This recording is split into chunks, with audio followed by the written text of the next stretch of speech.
If you want to sell your home quickly, you need to know this one strategy that's actually going to get sold pretty quickly, because sellers know that if you price it too high, you're going to scare a lot of buyers away. If you price it too low, you're going to leave a lot of money on the table. What's going on, guys? My name is Cody. I'm with EXP. I specialize in helping sellers get the most amount of money possible and helping buyers find the next deal. And if you want more valuable videos like these, be sure to like, comment, and subscribe for more valuable content like this. And be sure to check out all my social medias down in the description below. But without further ado, let me show you how to sell your home pretty quickly. Number one, understanding the market and not just the comps. Most agents just run about 3 to 5 comps and basically just call it a day. But if you want to demand the most amount of money and actually get an offer pretty quickly, you have to do more than just run simple comps. You need to know the current supply and demand in that area. You need to know the average days on market. You need to know all the current pending sales that's going on in that market to actually get an accurate reading on when you should actually get an offer. If similar homes are sitting on the market for 60 days, expect for your home to sit on there for longer if you make that wrong move. Number two, this might sound crazy, but don't leave negotiation.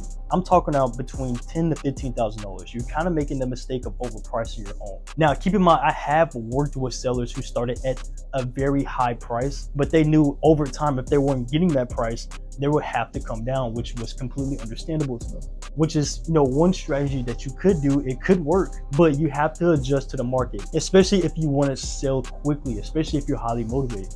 Which is why number two, don't leave no room for negotiation. Because one thing I can tell you, that overpricing your home can kill your momentum on selling the listing. I've seen it too many times. I work with sellers who actually do this. And don't get me wrong, it is, like I said, is a strategy, but if you're not as motivated, of course you're going to go with the strategy. But if you want it going quickly, this will be your biggest downfall. So if you need urgency in your sale, you're going to have to adjust to market value, look at your comps, look at the days on market, and price it very aggressively to not only create a small bidding war, which you can possibly get above what you're asking for, but if you are urgent and need to get an offer quickly, you need to adjust pretty aggressively. Step three, using a price strategy bracket. This is a great example that I give my sellers. Think about it. If your home is $300,000, you want to think from a buyer's perspective. If a buyer is approved for $300,000, they're not going to look for homes exactly for $300,000. They're going to be looking for homes below $300,000.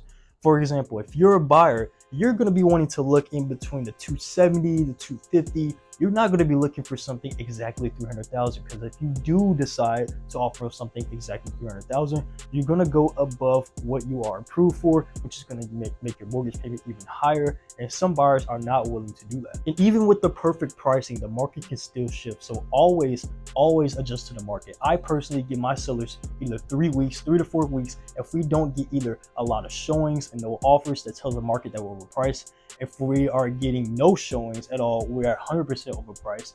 If we're, like I said, if we're getting showings, but everybody's walking through the door and not getting an offer, that is another reason that's telling us that you are overpriced. Always be on the drop of a dime to do a price improvement if you want to get to your motivation and your goal much quicker. And that brings us to our last point, number 4, when to adjust. Cody, when should I adjust my price?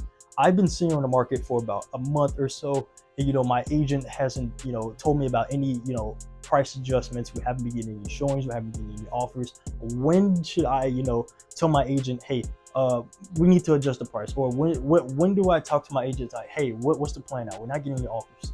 Usually for me personally, I give my clients, like I said earlier, 3 to 4 weeks. If 3 weeks go by, we're getting a lot of attention but not a lot of showings, I usually give a 1 week grace period, which is the 4 weeks of us, start still standing at that price of possibly still getting an offer with all my marketing negotiations and me negotiating everybody that walks through the door. But if we don't get any offers within that 3 or 4 week period, it's time to adjust the price. So you don't want to waste any time, especially if you are a motivated seller. Time is of the essence. And if 3 weeks go by, you're not getting anything, the market is subconsciously telling you that, hey, you are overpriced. And especially for your agent, it's just what I do for my clients. I always keep an eye on our competition. I update my sellers every week of what the competition around the area, what the other listings are doing, how long they're sitting on the market to effectively be in the number 1 position. So to overly answer your question, 3 or 4 weeks. 3 to 4 weeks, possibly I'm really leaning forward to 3 weeks so that you can save that extra week when when it's the first of the month and people are looking at houses, you want to be in that price improvement box. But overall, if you are a seller looking for an aggressive agent to actually get the job done and actually update you consistently and guide you to actually get you the top dollar, be sure to contact me down in the description below.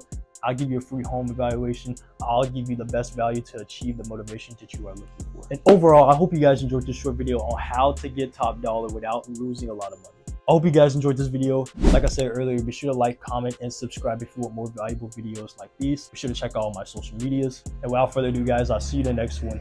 Let's get it.